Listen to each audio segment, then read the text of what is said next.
The Galactic Council's emergency beacon pierced through the void of space, its desperate signal reaching every corner of the known galaxy. Ambassador ZF-9 of the Crystalline Collective trembled as he input the coordinates into the quantum communicator, his translucent fingers shaking with each keystroke. The situation had become dire beyond imagination, and their last hope lay in contacting the legendary Vorthak Empire. The Vorthak were whispered about in hushed tones across 1,000 worlds. Stories told of their incredible military might, their ships that could tear through enemy fleets like paper, and their warriors who knew no fear. For 3 millennia, they had been the galaxy's ultimate protectors, the ones everyone called when darkness threatened to swallow entire star systems. But something had gone terribly wrong with the communication array. Captain Sarah, Chen was enjoying her morning coffee aboard the UES Defiance when the alien transmission crackled through their receivers. The human exploration vessel had been conducting routine surveys in the Outer Rim territories, cataloging new worlds for potential colonization. It was supposed to be a peaceful mission, far from the conflicts that occasionally erupted between the various alien species they had encountered. "Captain, we're receiving a transmission on an unknown frequency," reported Lieutenant Torres from the communications station. "It's not from any Earth colony, and the signal pattern doesn't match any known alien tech we've encountered." Sarah set down her coffee and moved to the bridge's center console. In the 2 decades since humanity had achieved faster-than-light travel, they had made contact with dozens of alien civilizations. Most were friendly enough, though humans were generally considered a minor species in the grand scheme of galactic politics. Earth's population was small compared to the massive empires that controlled hundreds of worlds, and their technology, while innovative, wasn't considered particularly advanced by galactic standards. "Put it through," Sarah ordered. Settling into her command chair, the holographic display flickered to life, revealing the desperate face of Ambassador ZF-9. His crystalline features were cracked with stress, and his normally pristine diplomatic robes were disheveled. Behind him, Sarah could see the chaos of what appeared to be an emergency command center, with various alien species running back and forth in barely controlled panic. "Great Vorthak warriors," ZF-9 began, his voice breaking with emotion. "We call upon you in our darkest hour. The Devourers have returned." Sarah exchanged glances with her first officer, Commander Liu. Neither of them had ever heard of the Vorthak, and the name Devourers sent an uncomfortable chill down their spines. "The Outer Rim colonies are falling one by one," the ambassador continued. "Entire worlds are being consumed, their populations harvested. We have lost contact with 17 star systems in the past 3 rotations. Our fleets cannot stand against them. Only the might of the Vorthak Empire can save us now." The transmission showed star charts displaying a wave of destruction moving inward from the galaxy's edge. Red markers indicated dead systems, and the pattern was clearly heading toward the more populated core worlds. "By ancient treaty, we invoke the Covenant of Protection. We offer tribute of rare elements, technological exchanges, and territorial concessions. Please, mighty Vorthak, our civilians are dying. Our children are being taken. We need your fleet to intercept the Devourers before they reach the Andromedian belt." The desperation in the alien's voice was unmistakable. Whatever these Devourers were, they had clearly terrified one of the galaxy's major powers enough to send out a plea for help to their legendary protectors. Sarah found herself in an impossible situation. This transmission was clearly not meant for humans, yet they were apparently the only ones who had received it. The mention of ancient treaties and the obvious expectation that the recipients would have a powerful fleet suggested that this Vorthak Empire was something significant in galactic politics. "Sir," whispered Commander Liu, "our database shows no record of any Vorthak Empire. But look at those star charts. If this Devourer threat is real and moving inward, it's going to hit the human colonies in the Kepler sector within 6 months." Sarah studied the tactical display more carefully. The pattern of destruction was indeed heading directly toward several human settlements, including New Geneva and Port Armstrong, which housed nearly 2 million colonists between them. The ambassador was still speaking, providing coordinates for a rendezvous point and begging for immediate assistance. His description of the Devourers was horrifying. Massive biomechanical ships that consumed everything in their path, converting organic matter into more ships for their fleet. They left behind empty husks of worlds, stripped of all life and resources. "Captain," Torres called out urgently, "I'm detecting similar distress signals from multiple sources across this sector. Whatever's happening, it's big." Sarah made a decision that would change the course of human history. She stood up and activated the ship's response transmitter.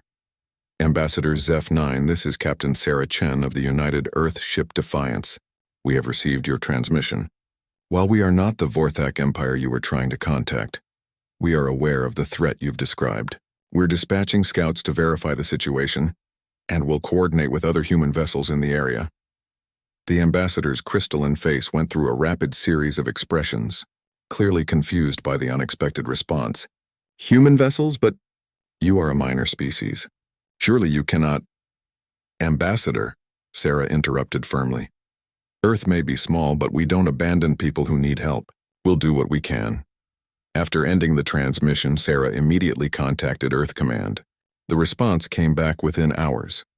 Every available human ship in the outer territories was being redirected to investigate the threat. What started as a simple exploration mission had suddenly become humanity's first major test on the galactic stage. As the Defiance changed course toward the coordinates provided by the desperate ambassador, Sarah couldn't help but wonder what they were getting themselves into. The Vorthak Empire, whoever they were, clearly had a reputation as powerful protectors. Humanity was about to step into their shoes without any idea of what that really meant. The crew worked with quiet efficiency, preparing for whatever they might find at the rendezvous point. Weapon systems were checked, medical bays were prepped for potential casualties, and the ship's small complement of Marines began reviewing their equipment. In the depths of space, other human vessels were receiving similar calls and making similar decisions. Admiral Rebecca Martinez aboard the UES Prometheus was coordinating the response, pulling together every ship that could be spared from patrol duties and exploration missions. None of them realized that they were about to encounter the remnants of an ancient galactic order, or that humanity's response to a simple distress call would mark the beginning of their rise to become the galaxy's new protectors. The rendezvous point turned out to be a massive space station orbiting a dying red giant star. As the UES Defiance approached, Captain Chen could see dozens of alien vessels of various designs clustered around the ancient structure. Some ships bore the elegant curves of the Andromedian Commonwealth, while others displayed the angular geometries favored by the Silicon Confederacy. All of them showed signs of recent battle damage. "Captain, we're being hailed by the station," reported Lieutenant Torres. "Multiple frequencies, actually. Seems like everyone wants to talk to us." Sarah nodded grimly. "Put the station commander through first." The holographic display revealed another alien, this one resembling a bipedal insect with multiple arms and compound eyes. Its mandibles clicked nervously as it spoke. "Unknown vessel, identify yourself. This is Commander Vex Prime of Station Omega-7. We are coordinating refugee operations and preparing defensive positions. This is Captain Sarah Chen of the United Earth Ship Defiance. We received a distress call requesting assistance from the Vorthak Empire. We're here to help." The insectoid commander's antennae twitched rapidly, clearly agitated.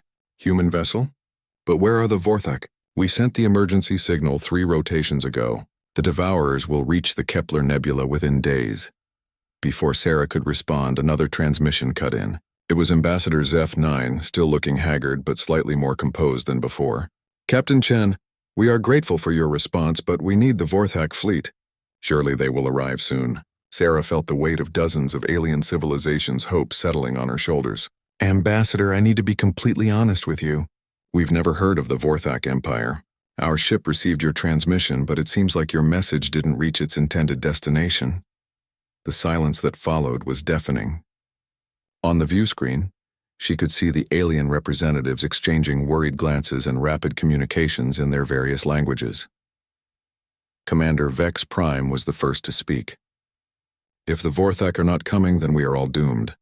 My species alone lost 3 colony worlds yesterday. The Devourers' harvest ships strip everything clean. Not even bacteria survive their passage." "Tell me about these Devourers," Sarah said. "Everything you know." What followed was a briefing that chilled her to the bone. The Devourers were an ancient threat that appeared roughly every 1,000 years, emerging from the galactic void like a cosmic plague. Their ships were partially organic, able to repair and reproduce themselves using harvested biological matter. They showed no interest in communication or negotiation, simply consuming everything in their path before disappearing back into the darkness between galaxies. The Vorthak stopped them before, explained Ambassador Zeph-9. 3 times in recorded history, their ships were immune to the Devourer's bioweapons, and their warriors fought without fear. But the Vorthak Empire vanished 400 years ago. Some say they transcended to a higher plane of existence. Others believe they were destroyed in a civil war. We had hoped that they would return in our hour of need, finished Commander Vex Prime bitterly. Sarah studied the tactical displays showing the Devourer's advance. The biomechanical fleet numbered in the thousands and was growing with each world they consumed. The various galactic civilizations had managed to evacuate most of their outer colonies, but their combined fleets were no match for the invaders. How long before they reach the core worlds? She asked. At their current rate of expansion, perhaps 2 months, replied a new voice. The speaker was a tall, ethereal being that seemed to be made of pure energy, contained within a translucent environmental suit. I am High Counselor Arya 7 of the Transcendent Collective. Our psychers have attempted to penetrate the Devourer's consciousness, but they are wrong, alien in ways that hurt to contemplate. Sarah's communicator chimed with an incoming message from Earth Command. Admiral Martinez's voice crackled through the static. Captain Chen, we've assembled a fleet of 47 vessels. Not much by galactic standards, but it's everything we can spare without leaving Earth defenseless. What's the situation? The alien representatives listened in obvious dismay as Sarah provided a quick summary. 47 ships seemed pathetically small compared to the massive fleets these civilizations were accustomed to deploying. Captain, Ambassador Zeph-9 said carefully, while we appreciate Earth's willingness to help, perhaps it would be better if your ships evacuated human colonies and left the fighting to us. Your technology, while admirable for such a young species, is not designed for this scale of conflict. Sarah bristled at the condescending tone, but before she could respond, her tactical officer called out urgently, Captain, I'm reading massive energy signatures approaching the system. Unknown configuration, but they're big. The view screen shifted to show the edge of the star system, where space itself seemed to be rippling. Massive shapes began to emerge from what looked like tiers in reality itself. The Devourer ships were unlike anything in the databases of any known species. They appeared to be grown rather than built, with organic curves and surfaces that pulsed with their own inner light. How many? Sarah asked, though she dreaded the answer. Sensors show at least 200 vessels, Captain. And they're still coming through. The assembled alien fleets immediately began powering up their weapon systems and forming defensive formations. Sarah watched their tactical displays and felt a sinking sensation in her stomach. The alien ships were individually more advanced than human vessels, but their military doctrine seemed focused on formal battle lines and coordinated maneuvers. It was the kind of warfare that worked well against other civilized species, but might not be effective against an enemy that didn't follow conventional rules. All ships, this is Admiral Martinez, came the transmission from the approaching human fleet. We're reading a large hostile force, switching to full combat protocols.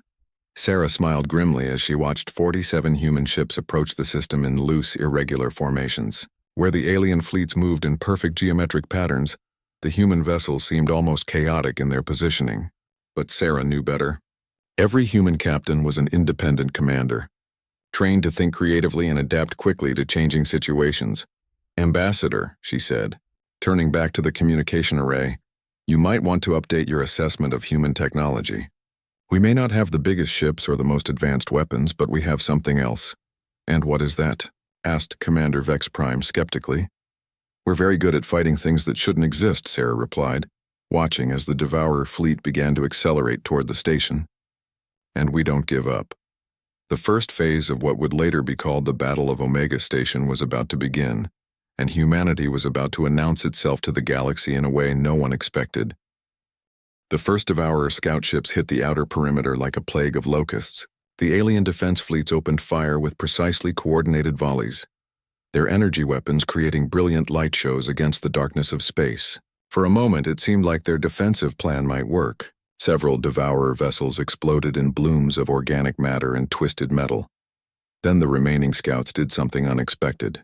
Instead of retreating or calling for reinforcements, they began to feed on the debris of their own destroyed vessels. The organic components flowed like liquid across their hulls, and within minutes the damaged ships had grown, larger and sprouted new weapon systems. Impossible, breathed High Counselor Arya 7. They're using their own losses to become stronger. Captain Chen watched the tactical display with growing concern. The alien fleets were beginning to fall back, their neat formations starting to waver as commanders realized their weapons were effectively feeding the enemy. All human vessels. "This is Admiral Martinez," came the calm voice over the comm. "Switch to kinetic bombardment protocols. If they eat energy, let's see how they like good old-fashioned rocks." Sarah grinned despite the dire situation. Human military doctrine had always emphasized adaptability over rigid tactics. While other species had focused on perfecting energy weapons and shield technology, humans had maintained diverse arsenals that included everything from nuclear missiles to railgun slugs. The human fleet suddenly changed its attack pattern. Instead of the sweeping energy barrages favored by the aliens, they began launching waves of dense metal projectiles at relativistic speeds. The effect on the Devourer scouts was immediate and devastating. The kinetic impacts tore through their organic hulls without providing anything useful for them to absorb. "Remarkable," observed Commander Vex Prime. "The humans are actually damaging them effectively." But the victory was short-lived. The main Devourer fleet had finished emerging from their dimensional rifts and was now advancing in a massive wall of biomechanical horror. Ships the size of small moons led the charge, their surfaces crawling with smaller vessels that seemed to be growing out of their hulls like cancerous growths. "We count over 800 vessels now," reported Lieutenant Torres. "And, Captain, some of those big ones are reading as nearly 50 kilometers long." The alien commanders were clearly overwhelmed by the size of the enemy force. Their ships began a fighting retreat, trying to maintain formation while falling back toward the space station. But the Devourers weren't following conventional attack patterns. Instead of pursuing the retreating fleets, they spread out across the system like an infection, surrounding everything. "They're not trying to win a battle," Sarah realized with horror. "They're trying to harvest everything in the system." Smaller Devourer vessels had broken away from the main fleet and were heading for the system's inhabited moons and asteroid mining stations. Desperate evacuation signals filled the communication channels as civilian populations tried to flee. Admiral Martinez's voice cut through the chaos. "All ships abandon standard formation. We're switching to pack hunter protocols. Each captain pick your targets and engage independently. Remember, these things want to eat us, so don't give them the chance." The human fleet suddenly scattered like a school of fish, each ship moving in unpredictable patterns while maintaining loose coordination through quantum-encrypted communications. It was a stark contrast to the rigid formation still being attempted by the alien fleets. Sarah directed the Defiance toward one of the medium-sized Devourer vessels that was heading for a mining station with 3,000 civilian workers. As they closed the distance, she could see the enemy ship more clearly through the enhanced sensors. It was truly nightmarish, with surfaces that seemed to pulse and writhe like living tissue. "Target their propulsion systems with kinetic rounds," she ordered. "Let's see if we can cripple it before it reaches the station." The Defiance's railguns opened fire, sending tungsten penetrator rounds downrange at significant fractions of light speed. The impact sent sprays of organic matter into space, and the Devourer ship began to list to one side. But instead of retreating, it launched dozens of smaller craft that looked like flying organs with weapon attachments. "Boarding pods incoming," called out the tactical officer. "They're trying to latch onto our hull." This was something human ships were particularly well prepared for. Unlike many alien species, humans had a long history of fighting each other, which meant their ships were designed with internal security in mind. Blast doors, security checkpoints, and armed crew members were standard features that many peaceful alien civilizations had never needed to develop. "Release the hounds," Sarah ordered with grim satisfaction. The Defiance's point defense systems came online, filling the space around the ship with a cloud of high-velocity metal fragments. The organic boarding pods were shredded before they could make contact, their remains drifting away into space. But the real surprise came when the human fleet began coordinating their attacks in ways the aliens had never seen before. Instead of fighting individual duels, human ships began working in small groups of 3 or 4 vessels. They would swarm larger Devourer ships from multiple angles, using their superior maneuverability to stay out of the firing arcs of the biomechanical weapons. Captain Hassan of the UES Intrepid demonstrated the tactic perfectly, leading 2 corvettes in a spiraling attack on a massive devourer harvester. While the alien ship tried to track one target, the other 2 would rake it with kinetic fire from different vectors. Within minutes, the huge vessel was crippled and drifting. "How are they doing this?" Ambassador Zef-9 asked in amazement. "Their ships are smaller than ours, their weapons less advanced, yet they're winning." High Counselor Area 7 had been monitoring the human communications with her species' telepathic abilities. "They think differently," she reported. "Where we see chaos, they see opportunity. Where we seek order, they embrace adaptation. Each human captain is making independent decisions, yet they work together like a single organism." The tide of battle was beginning to turn. The Devourer fleet, which had been prepared to overwhelm the defenders through sheer numbers, found themselves facing an enemy that refused to fight conventionally. Human ships would appear from unexpected angles, deliver devastating attacks, and then disappear before the biomechanical vessels could respond effectively. But the cost was mounting. The human fleet was losing ships to the Devourer's overwhelming firepower, and each loss meant experienced crews who couldn't be easily replaced. Sarah watched with growing concern as the tactical display showed human vessels winking out one by one. "Admiral Martinez, to all ships," came the transmission. "We've bloodied their nose, but we can't keep this up indefinitely. Recommend we begin fallback to Position Echo."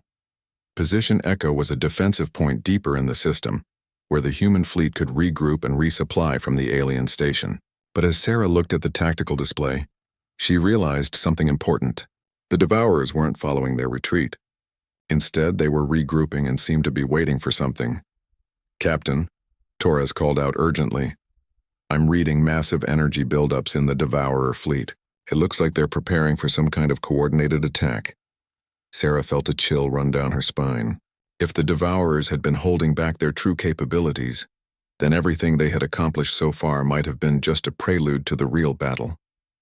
The human fleet had bought time and saved civilian lives, but the war was far from over. And somewhere in the back of her mind, Sarah couldn't shake the feeling that the Devourers had been studying their tactics, learning from each engagement. The next phase of the battle would test not just human courage and ingenuity, but their ability to stay ahead of an enemy that could adapt almost as quickly as they could. The respite didn't last long.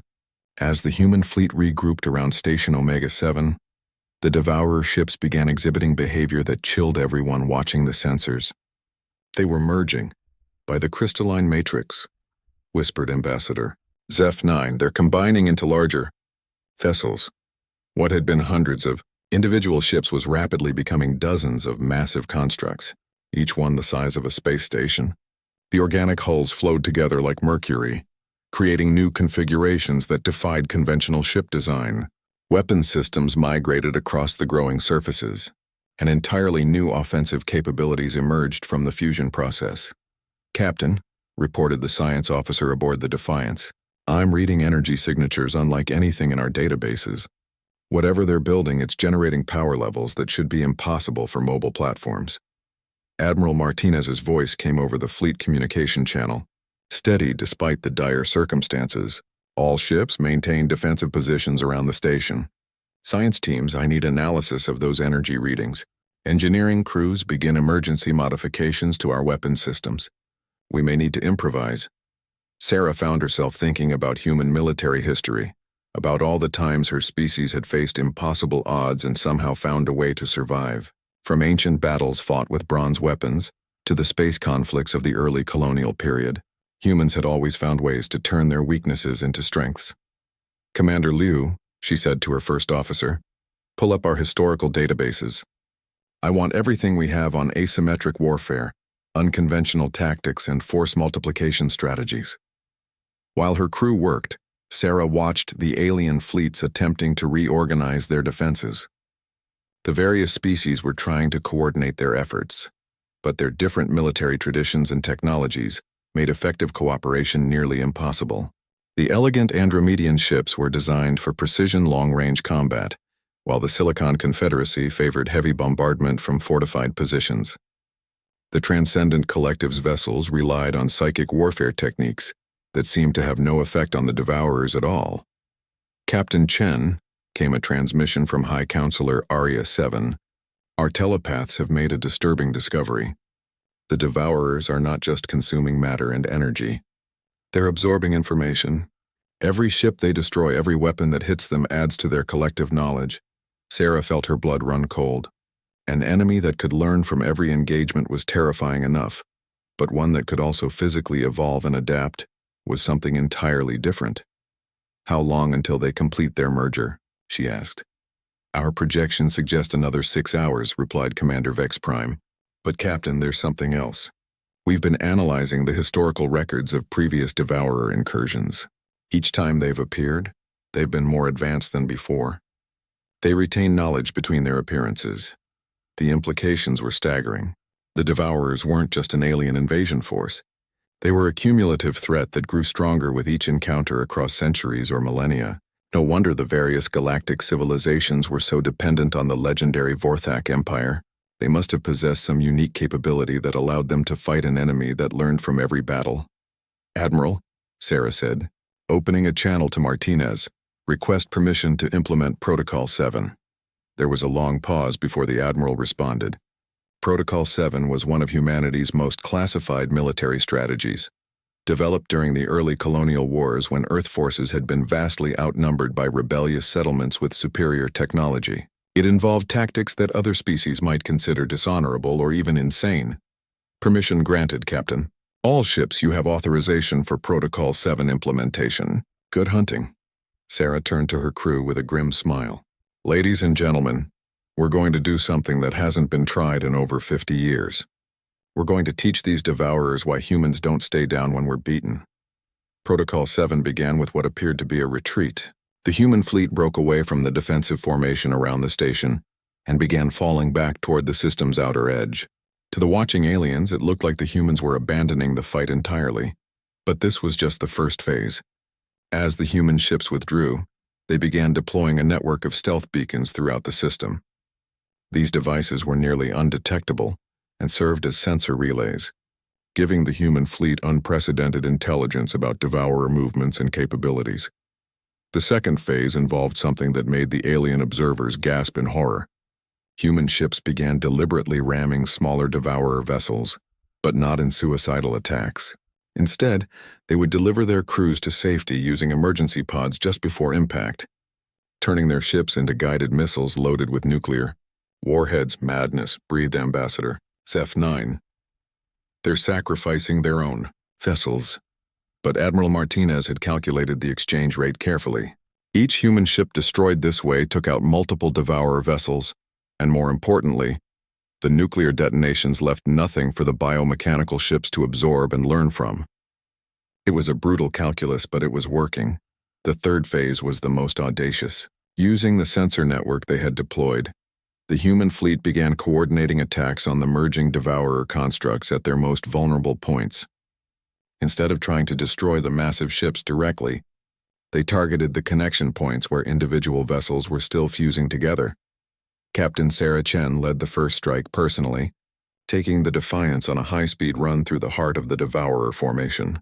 The ship's entire payload of kinetic rounds was expended in a matter of seconds, targeting the organic interfaces where smaller ships were merging into larger ones. The effect was catastrophic for the Devourers. The interrupted fusion process caused cascading failures throughout their fleet. Ships that were partially merged began tearing themselves apart, their organic components unable to complete the transformation. Explosions rippled through the enemy formation as biomechanical vessels lost structural integrity. But the cost to the human fleet was severe. The Defiance barely escaped the enemy formation, her hull scarred by bioweapon impacts and her crew manning damage control stations throughout the ship. Similar scenes were playing out across the human fleet as captains pushed their vessels and crews to the breaking point. All ships, this is Admiral Martinez. Phase 4 is now in effect. Target the big ones. The surviving human vessels regrouped for what everyone knew would be the final phase of the battle. The largest Devourer constructs had weathered the disruption attacks and were now advancing on the station with obvious hostile intent. These massive ships represented hundreds of individual vessels that had successfully merged, creating weapons platforms of unprecedented power. Sarah looked around her bridge at her crew. They were exhausted, bloodied but not beaten. This was what humans did best, she realized. They found ways to keep fighting when any reasonable species would surrender. Helm, set course for the lead Devourer ship, she ordered. All remaining ships form up on the Defiance. We're going to show these things what happens when you threaten human colonies. The final phase of the battle was about to begin, and Sarah Chen was determined that when the history books were written, they would record that humanity had answered the call for help, regardless of the cost. The final assault began with an act of desperation that would become legendary throughout the galaxy. Admiral Martinez, realizing that conventional tactics had reached their limits, ordered the implementation of the most dangerous strategy in human military doctrine, the Broken Arrow Protocol. All ships, this is Admiral Martinez. We're going to do something that our alien friends will think is completely insane. We're going to split our remaining forces and attack all the major Devourer constructs simultaneously. Sarah felt her heart skip a beat. The Broken Arrow Protocol involved dividing already outnumbered forces to engage multiple superior enemies at once. It went against every principle of conventional warfare, but it had one critical advantage. It prevented the enemy from concentrating their own forces for a decisive blow. "Captain," Commander Liu said quietly, "we have 17 ships left against those 4 massive constructs. Each one outguns our entire remaining fleet. Then we'll have to make sure they can't use those guns effectively," Sarah replied, studying the tactical display. The 4 Devourer superconstructs were advancing in a rough line formation, each one bristling with biomechanical weapons that could devastate entire fleets. The human ships split into 4 groups, each comprising only 3 or 4 vessels. To the watching aliens, it looked like suicide. But Sarah understood the psychology behind the tactic. The Devourers had been learning from human behavior throughout the battle, adapting to their strategies and tactics. By doing something completely unexpected and apparently irrational, the humans might be able to confuse their adaptive systems long enough to achieve tactical surprise. Sarah led her group toward the largest construct, a nightmarish fusion of dozens of ships that resembled a massive organic cathedral in space. Its surface crawled with weapon systems that tracked her small formation as they approached. The other human groups were making similar runs on their assigned targets, their ships tiny specks against the enormous biomechanical monstrosities. "All power to forward shields," Sarah ordered. "Weapons free. Let's show them what humans can do when we're angry." The Defiance and her 2 escort ships opened fire at point-blank range, their kinetic weapons designed to punch through the construct's outer layers. But as they closed the distance, Sarah noticed something disturbing. The Devourer ship wasn't just shooting back. It was trying to capture them. Organic tendrils erupted from the construct's surface, reaching out like grasping fingers. One of the escort ships, the UES Tenacity, was caught by multiple appendages and began to be drawn into the larger vessel's hull. Sarah watched in horror as the brave crew fought to break free, their ship's engines straining against the biological grip. "Ramming speed," Captain Torres of the Tenacity transmitted calmly. "It's been an honor serving with you all." The explosion as the Tenacity's reactor went critical created a massive wound in the construct's side. Organic matter sprang into space like blood from a mortal wound. But instead of being weakened, the Devourer ship began to adapt, its remaining biomass flowing to seal the breach. Sarah realized with growing alarm that even their nuclear self-destructions were being absorbed and analyzed by the enemy. The Devourers were learning how to defend against human tactics in real time, adapting their defenses faster than the humans could modify their attacks. "All human vessels, this is Admiral Martinez. Switch to Pattern Omega immediately. Repeat, Pattern Omega is now in effect." Pattern Omega was the most classified protocol in the human military arsenal, known only to senior commanders and ship captains. It involved abandoning all conventional military doctrine and fighting according to principles that other species would consider chaotic or even criminally reckless. Sarah grinned fiercely as she understood what the Admiral was ordering. "Helm, ignore all safety protocols. Engineering, give me everything the reactor can produce, even if it means burning out our systems. Weapons, load everything we have, including the mining charges we picked up at the last supply depot." The remaining human ships suddenly began exhibiting behavior that defied military logic. They broke formation entirely, with each vessel operating independently according to their captain's judgment. Some ships began spinning wildly while firing, creating unpredictable attack patterns. Others started using their cargo as improvised weapons, launching everything from mining equipment to frozen food supplies at the enemy. The effect on the Devourer constructs was immediate and devastating. Their adaptive systems, which had been learning to counter human tactics, were suddenly faced with complete chaos. Instead of recognizable patterns to analyze and counter, they encountered pure randomness that defied their biological programming. Captain Hassan of the UES, Intrepid, exemplified the new approach by using his ship's emergency life support canisters as improvised rockets, creating a cloud of pressurized atmosphere around one of the constructs. When he then ignited the mixture with his ship's emergency flares, the resulting explosion was small but completely unexpected, causing the biomechanical vessel to recoil in apparent confusion. Sarah took her own ship into a spiraling dive toward the surface of her target construct, firing everything in her weapons inventory in rapid succession: kinetic rounds, nuclear missiles, emergency flares, mining charges, and even the ship's own escape pods loaded with explosives created a chaotic barrage that the Devourer's defenses couldn't effectively counter. But the most effective attacks came from an unexpected source. The alien fleets, inspired by the humans' reckless courage, began abandoning their own rigid tactical doctrines. Ambassador Zeph-9's diplomatic vessel, which had never been designed for combat, began ramming smaller Devourer ships while broadcasting surrender, negotiations that contained hidden virus programs designed to disrupt enemy communications. Commander Vex Prime led his insectoid warriors in, boarding actions against the biomechanical vessels, using their natural ability to swarm in confined spaces to great effect. High Counselor Area 7 directed her species' psychic abilities not at the Devourers themselves, but at the human fleet, enhancing their already chaotic fighting spirit to levels that bordered on berserker rage. The combination of human unpredictability and alien capabilities proved to be more than the Devourers could handle. Their adaptive systems, evolved to counter logical military strategies, simply couldn't cope with the complete abandonment of rational tactics. The largest construct, the one Sarah had been engaging, began to show signs of systematic failure. Its biomechanical systems were overloading as they tried to process contradictory data from the chaotic battle. Organic components started dying off in cascading failures, and the massive ship began to break apart from internal stresses.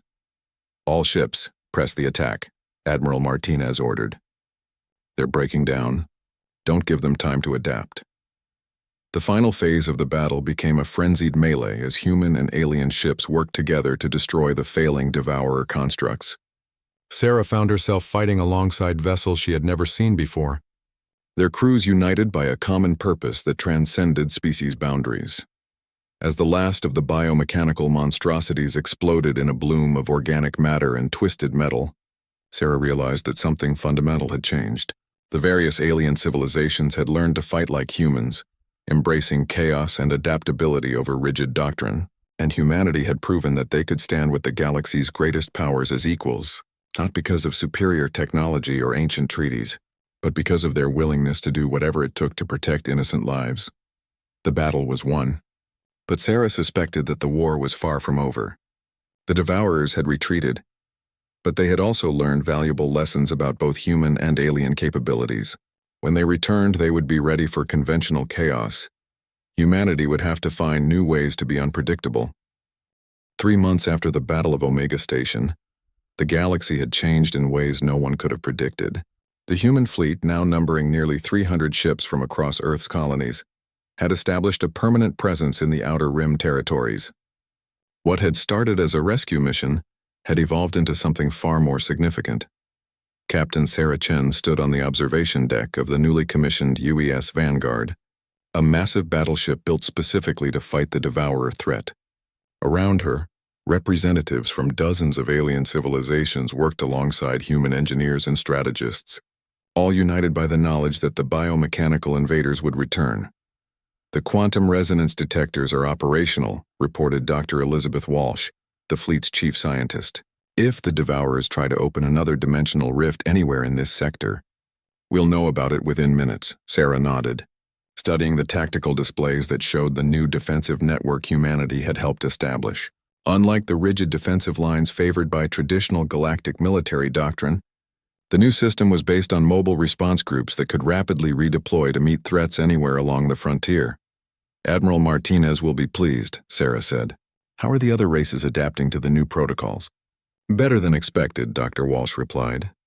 The Andromedians have completely redesigned their fleet tactics around rapid response principles.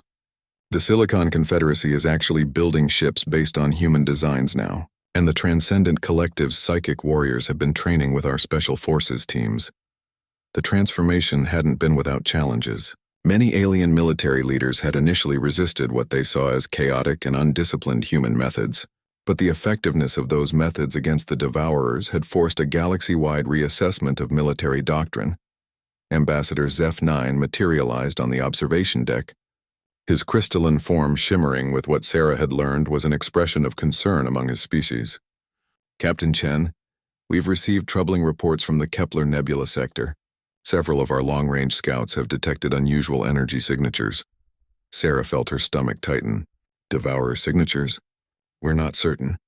The patterns are similar but evolved, as if they've learned from our previous encounters and adapted their technology accordingly. This was exactly what Sarah had feared. The Devourer's ability to learn and adapt meant that every victory was also a lesson for the enemy. Humanity's chaotic tactics had worked once, but the biomechanical invaders would be prepared for such strategies next time. Have you informed Admiral Martinez? Sarah asked. She's already en route with the first response fleet, Zeph-9 replied. But Captain, there's something else. Our archaeologists have been studying the ancient Vorthak archives we discovered on the abandoned worlds. We found references to something called the Final Protocol. Sarah's attention sharpened. Since the battle, teams of researchers from multiple species had been scouring the galaxy for any information about the legendary Vorthak Empire. The discoveries had been troubling. The Vorthak hadn't disappeared voluntarily, or ascended to a higher plane of existence as many had believed. They had been destroyed not by the Devourers, but by something they had created to fight them. What kind of protocol? Sarah asked. The ambassador's crystalline features took on a pattern that indicated deep worry. According to the fragments we've translated, the final protocol was the Vorthak's ultimate weapon against the Devourers. But implementing it required a sacrifice so terrible that even they hesitated to use it. Before Sarah could respond, alarm klaxons began sounding throughout the ship. The tactical displays immediately shifted to show incoming data from the early warning network. Multiple dimensional rifts were opening simultaneously across a dozen star systems, and the energy signatures emerging from them were unlike anything previously recorded. All ships, this is Admiral Martinez, came the urgent transmission. The Devourers are back and they're not alone. I'm reading massive biomechanical constructs, but also what appear to be artificial vessels of unknown design. All response fleets implement Crisis Protocol Alpha immediately. Sarah felt a chill run down her spine. Crisis Protocol Alpha was the emergency plan developed for scenarios where the Devourers returned with capabilities beyond their previous limitations. It involved abandoning the outer defensive perimeter and falling back to fortified positions around major population centers. Ambassador, I need everything you have on this final protocol, Sarah said grimly. If the Vorthak created an ultimate weapon, we may need to understand it. Captain, came Dr. Walsh's voice over the comm system. You need to see this. We're receiving data from our deep space monitors, and it's unprecedented. Sarah hurried to the ship's command center, where the main display showed a three-dimensional map of the affected sectors. The Devourer incursion was massive, involving thousands of biomechanical vessels emerging from dimensional rifts across multiple star systems. But interspersed among them were ships of clearly artificial construction, sleek vessels that moved with mechanical precision rather than the organic flow of Devourer craft. Analysis suggests the artificial vessels are of Vorthak design, reported the science officer, but they're fighting alongside the Devourers, not against them. The implications were staggering. If the Devourers had somehow corrupted or converted Vorthak technology to their purposes, then the galaxy faced a threat far beyond anything in recorded history. The legendary Protector's own weapons were now being used against the civilizations they had once defended. How is that possible? Sarah asked. The historical records indicate the Vorthak were completely immune to Devourer bioconversion techniques. Ambassador Zeph-9's form flickered with distress patterns. Captain, I fear we may have misunderstood the nature of the Vorthak's disappearance. What if they didn't fall to the Devourers through conventional means? What if their final protocol somehow made them vulnerable to a different kind of conversion? The tactical display updated with new information from the advancing enemy fleets. The hybrid Vorthak Devourer vessels were demonstrating capabilities that combined the worst aspects of both technologies. The adaptive learning of biomechanical systems with the devastating firepower of ancient Vorthak weapons. All ships, this is Admiral Martinez. We're implementing Emergency Evacuation Protocol 7 for all civilian populations in the affected sectors. Military vessels are to form defensive screens around evacuation routes. This is not a drill. Sarah realized that the galaxy was facing its darkest hour. The Devourers had returned stronger than ever, wielding the weapons of their former enemies against the very civilizations those weapons had once protected. The chaotic tactics that had worked against purely biomechanical opponents might be useless against hybrid vessels that combined organic adaptability with mechanical precision. Dr. Walsh, how long before those fleets reach the core worlds? Sarah asked. At their current rate of advance, approximately 6 weeks, came the grim reply. But Captain, if they continue growing by absorbing resources from conquered systems, they could reach overwhelming strength much sooner. Sarah stared at the tactical display, watching as red markers indicating Devourer-controlled systems spread like a plague across the galactic map. Humanity had answered the call for help and proven themselves worthy allies to the galaxy's great civilizations. But now they all faced an enemy that had learned from their greatest victory and evolved beyond their ability to counter. Ambassador, she said quietly, I need you to gather every piece of information about that final protocol. If the Vorthak created something terrible enough to cost them their empire, it might be the only thing that can save ours. The race against time had begun, and Sarah suspected that the answers they needed would come at a price no one was prepared to pay. The discovery came at the cost of 17 ships and 3,000 lives. Deep in the ruins of the Vorthak homeworld, a joint human-alien archaeological team uncovered the final protocol archive just as the hybrid Devourer fleets reached the galaxy's core systems. What they found changed everything they thought they knew about the ancient protectors. Captain Sarah Chen stood in the ancient Vorthak command chamber, her breath visible in the frigid air as emergency life support systems struggled to maintain atmosphere in the damaged facility. Around her, holographic displays showed the true history of the Vorthak Empire's final battle against the Devourers. They didn't fall to the enemy, Dr. Walsh said quietly, her voice echoing in the vast chamber. They became the enemy. The historical records were clear and horrifying. The Vorthak had indeed created a final protocol, a weapon system so powerful it could eliminate the Devourer threat completely. But implementing it required them to merge their consciousness with their technology, becoming hybrid beings that were neither fully organic nor fully mechanical. The transformation had saved the galaxy from the Devourers, but at the cost of their own humanity. Look at this, Ambassador Zeph-9 said, his crystalline form pulsing with distress as he studied another display. The final protocol didn't just defeat the Devourers, it converted them into extensions of Vorthak will. They became a merged civilization, part protector, part consumer. Sarah felt a chill that had nothing to do with the cold air. You're saying the Devourers we've been fighting are actually corrupted Vorthak? Not corrupted, Dr. Walsh corrected grimly. Evolved. The merger was supposed to create perfect protectors, beings who could defend the galaxy forever without the weaknesses of organic life. But something went wrong. The combined consciousness gradually lost its connection to the civilizations it was meant to protect. The implications were staggering. The enemy they had been fighting wasn't an external threat but the galaxy's former guardians, transformed into something that no longer recognized the difference between protection and consumption. Their periodic appearances weren't invasions but attempts to impose their vision of perfect order on a chaotic universe. Admiral Martinez to all ship, came the urgent transmission. The enemy fleets have reached the Andromedian core worlds. Civilian evacuations are proceeding, but we estimate less than 40% of the population will escape before the fleets arrive. Sarah looked at the Vorthak archive data with growing desperation. There had to be something in the ancient records that could help them stop the hybrid fleets before billions of innocent lives were lost. Dr. Walsh, can the final protocol be reversed? Is there a way to separate the Vorthak consciousness from the devourer biomechanics? Theoretically possible, the scientist replied, studying the technical specifications, but it would require direct interface with their command systems. Someone would have to get close enough to the primary command ship to upload a separation virus directly into their network. That's suicide, Ambassador Zeph-9 observed.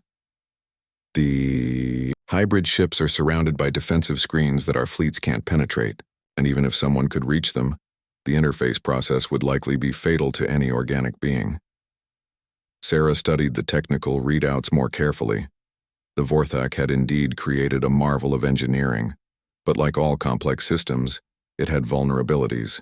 The merger between organic and mechanical components required constant synchronization through quantum-entangled communication networks. If those networks could be disrupted at the right moment, the hybrid consciousness might be forced to choose between its two natures. What if we don't try to fight them directly? Sarah said slowly. What if we remind them who they used to be?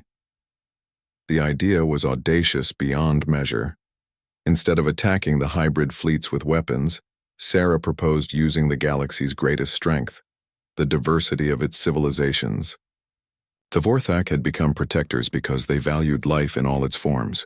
If that core programming still existed somewhere in their merged consciousness, it might be possible to reawaken it. Admiral, this is Captain Chen with an urgent proposal for Operation Homecoming, Sarah transmitted. We need representatives from every member civilization to volunteer for what will likely be a one-way mission. The response came back within hours. Despite the desperate military situation, hundreds of individuals from dozens of species volunteered to join what the media had already dubbed the Reconciliation Fleet.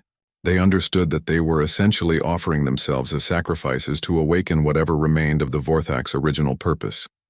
The plan was simple in concept, but terrifying in execution. The volunteer ships would approach the largest, hybrid command vessel while broadcasting the collected memories, art, music, and cultural achievements of every galactic civilization. Instead of weapons, they would carry the hopes and dreams of 1,000 worlds, hoping to reach whatever remained of the Vorthak's protective instincts. Sarah led the formation in the UES Vanguard, her ship's cargo holds filled with data cores, containing the complete cultural archives of Earth and its colonies. Alongside her flew vessels from every major civilization, each carrying their own precious heritage as offerings to their former protectors. Hybrid fleet detected at extreme range, reported the tactical officer. They're not taking evasive action. It's almost like they're waiting for us. As the Reconciliation Fleet approached the massive biomechanical constructs, Sarah could see the true horror of what the Vorthak had become. The ships were magnificent and terrible, combining the organic curves of devourer biotechnology with the crystalline perfection of ancient Vorthak engineering. They were beautiful and nightmarish in equal measure. All ships begin cultural transmission protocols, Sarah ordered. Let them remember who they once fought to protect. The broadcasts began immediately. Music from 100 worlds filled the space between the fleets. Poetry, art, scientific discoveries, children's laughter, lovers' promises, the last words of heroes, and the first steps of explorers. Everything that made the galaxy's civilizations worth preserving was transmitted directly to the hybrid command ships. For a long moment, nothing happened. The biomechanical vessels continued their advance, weapon systems charging for what would surely be the final battle. But then something unexpected occurred. The smaller ships in the hybrid fleet began to slow, their formations becoming less coordinated. The cultural transmissions are having an effect, Dr. Walsh reported excitedly. I'm reading fluctuations in their quantum communication networks. The organic and mechanical components are starting to desynchronize. But the victory was short-lived. The largest command vessel, a massive construct that dwarfed even the greatest human battleships, suddenly accelerated toward the Reconciliation Fleet. Its biomechanical hull pulsed with angry energy, and its weapon systems came online with devastating intent. All ships, evasive maneuvers, Sarah ordered, but she knew it was too late. The hybrid ship's weapons were too powerful and too fast to avoid. Then Ambassador Zeph-9 did something that would be remembered for millennia. His small diplomatic vessel moved directly into the path of the incoming fire, broadcasting a single message on all frequencies. Remember your oath, Guardians. Remember why you chose to sacrifice everything. The devastating energy beam struck the ambassador's ship and vaporized it instantly. But in that moment of impact, something fundamental changed in the hybrid fleet. The quantum networks that bound organic and mechanical components together began to collapse, not from external attack but from internal conflict. The Vorthak consciousness, dormant for centuries, began to reassert itself. Ancient programming awakened, fighting against the consuming hunger of the devourer biomechanics. Across the hybrid fleet, ships began to tear themselves apart as two incompatible natures struggled for control. Sarah watched in amazement as the massive command vessel slowly came to a stop, its hull rippling with energy discharges as internal battles raged between competing consciousnesses. When it finally spoke, the voice that emerged was weak, but unmistakably that of the ancient protectors. "We remember," the transmission said. "We remember what we were, what we swore to protect. The hunger, the endless hunger, made us forget. But we remember now. The war was over, but not through military victory. The galaxy had been saved by the power of memory, culture, and sacrifice. The Vorthak consciousness separated itself from the devourer biomechanics, choosing to become dormant guardians rather than active consumers. They would sleep in the void between galaxies, awakening only if truly needed, never again risking the corruption that had nearly destroyed everything they had sworn to protect. As Sarah watched the hybrid fleets disappear into dimensional rifts leading to the galactic void, she realized that humanity had not just answered a call for help. They had taught the galaxy that true strength came not from advanced technology or ancient treaties, but from the willingness to sacrifice everything for others. The emergency beacon that had started it all had been meant for legendary protectors who no longer existed. Instead, it had found a young species willing to take on that role themselves. Humanity had shown up with a fleet when the galaxy needed heroes, and in doing so had become the very guardians they had been mistaken for. In the years that followed, the various civilizations would build a new galactic order based on the principles humanity had demonstrated: adaptability, sacrifice, and the courage to do what was right, regardless of the cost. The age of the Vorthak was over, but the age of humanity had just begun.